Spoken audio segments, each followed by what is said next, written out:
Սիրելի հեռուստադիտողներ, այսօրվա մեր վերլուծական թողարկումը լի է լինելու այնպիսի հույզերով, դրամատիկ շրջադարձերով և անսպասելի որոշումներով, որոնք պարզապես գլխի վայր են շրջելու մեր հերոսների կյանքը։ Յուրաքանչյուրը կանգնած է ճակատագրական ընտրության առաջ։ Ամեն ինչ սկսվում է Սարգսյանների ընտանիքում տիրող ծանր, գրեթե անտանելի մթնոլորտից։ Դավիթ պապիկը, ով իր կյանքը նվիրել է թոռներին, ահա որ անհանգստանում է նրանց քանդվող ճակատագրերի համար։ Չկարողանալով հանգիստ նստել տեղում, նա որոշում է անձամբ միջամտել և գնում է Նարէի տուն։ Նրա նպատակն է խոսել, մեղմացնել աղջկա սիրտն ու համոզել նրան հաշտվել Դավիթի հետ։ Սակայն Նարէն, ով խորապես սիրում է Դավիթին, կանգնած է անլուծելի երկընտրանքի առաջ։ Նա անկեղծորեն ասում է պապիկին, որ ինքը վաղուց համաձայն կլիներ և առաջինն ընդառաջ կգնար, եթե չլիներ Դավիթի անտանելի, կոպիտ ու համառ բնավորությունը։ Նարէն ցավով նշում է, որ եթե անգամ ինքն անի առաջին քայլը, վստահ է Դավիթը չի փոխվելու։ Նա չի գնահատելու այդ զիջումը և շատ կարճ ժամանակ անց իրենք կրկին բախվելու են նույն անլուծելի խնդիրներին ու վիրավորանքներին։ Լսելով այս ցավոտ ճշմարտությունը, Դավիթ պապիկը անգամ հուզվում է։ Նրա աչքերը լցվում են արցունքներով, բայց ցավոք ոչինչ չի փոխվում։ Նարէի որոշումը մնում է անդրդվելի։ Իսկ այն, որ Դավիթի հետ իսկապես ինչ-որ բան այն չէ և նրա հոգեբանական վիճակը ծայրահեղ անկայուն է, ապացուցվում է հաջորդ իսկ տեսարանում։ Սարիկը, ով անկեղծորեն ցանկանում է հարթել իրավիճակը, գալիս է Լեոյի տուն։ Նրանք երկուսով նստած են բակում, հանգիստ քննարկում են Սարիկի ու Դավիթի վերջին վիճաբանությունը և փորձում են ելքեր գտնել։ Եվ հենց այդ պահին տանից խելագարի պես դուրս է պրծնում Դավիթն ու ագրեսիվ հարձակվում երկուսի վրա։ Նա գոռում է, որ կարիք չկա իր մեջքի հետևում իր կյանքն ու խնդիրները քննարկել։ Դավիթը ծայրաստիճան կոպտում է Սարիկին, վիրավորական տոնով հայտարարելով, որ այդ անիծված վարկի գումարն ինքն անձամբ կփոխանցի նրան։ Սարիկը, ստանալով այս անարդար և դաժան հարվածը իր ընկերոջից, ահավոր ընկճված և հիասթափված հեռանում է նրանց տանից։ Լեոն մնում է կատարյալ շոկի մեջ։ Նա հասկանում է, որ եղբոր այս ծանր ու ոչ ադեկվատ բնավորության պատճառով ինքը փաստացի կորցրեց իր երկու ամենամտերիմ ընկերներին՝ Վովային ու Սարիկին։ Բայց Դավիթն ապրում է իր ստեղծած պատրանքներում և վստահ է, որ ինքն ամեն ինչում միանգամայն ճիշտ է։ Մինչ Սարգսյանների տանը փլուզվում են բարեկամական կապերը, հանցավոր աշխարհում իրականացվում է վրեժի բեմադրություն։ Հունանը, հավատարիմ մնալով իր դաժան պլաններին, գնում է նկուղ Արտյոմի մոտ։ Նա հեգնանքով ասում է, որ Արտյոմին հիմա մեծ անակնկալ է սպասվում։ Հունանը հայտարարում է, որ ինքը պահել է իր խոստումը,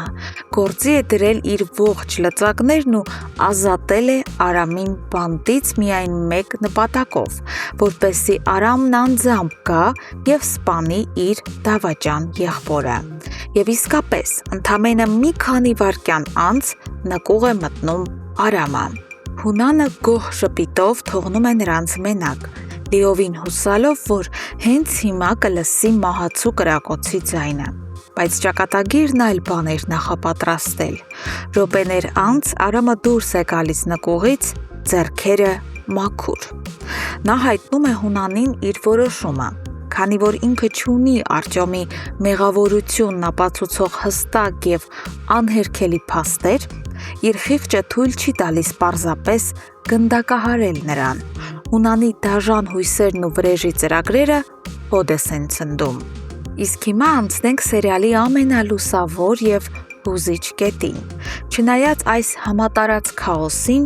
Լեան ու Լեոն շարունակում են իրենց գաղտնի, բայց չափազանց ռոմանտիկ ու սիրառատ հանդիպումները։ Նրանց սերը դարձել է այն միակ փրկողակը, որը պահում է նրանց այս խենթ աշխարհում։ Երիտասարդները գնում են շատ համարձակ ու սուրբ քայլի։ Նրանք բոլորից գաղտնի, գնում են եկեղեցի և եկեղեցում ստանում օրհնություն, դրանով իսկ հաստատելով իրենց սիրո անսասանությունը։ Անցնում է որոշ ժամանակ և տեղի է ունենում այն, ինչին Գրիշոն սպասում էր իր կյանքի գնով։ Նա վերջապես ապաքինվում է և սկսում քայլել։ Եվ առաջինը, ում մոտ նա շտապում է գնալ իր սեփական ոտքերով, իհարկե Մանանն է։ Երբ Մանանը բացում է դուռը և տեսնում Գրիշոյին իր դիմաց ամուր կանգնած, զարմանքից ուղղակի ապշում է։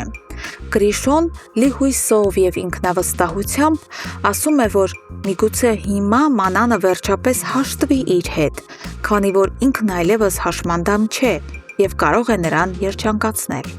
Բայց Մանանի պատասխանը սառցե ցնցուղի պես է ազդում։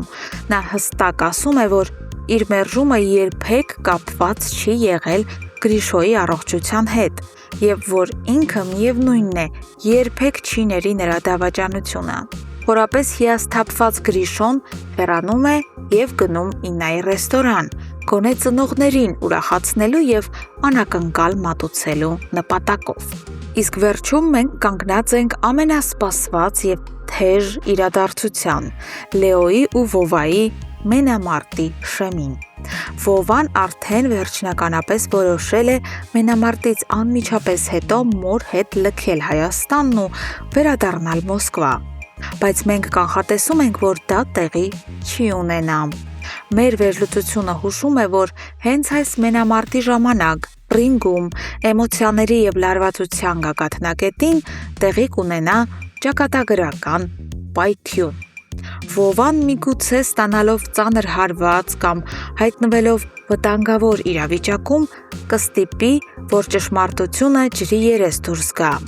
Ամենայն հավանականությամբ հենց այդ պահին Օլգան, չդիմանալով որդու տառապանքին կամ վախենալով նրա կյանքի համար, հրապարակավ կբացահայտի այն մեծագույն գաղտնիքը, որ Վովան իրականում Սարգսյանների արյունակից որդին է։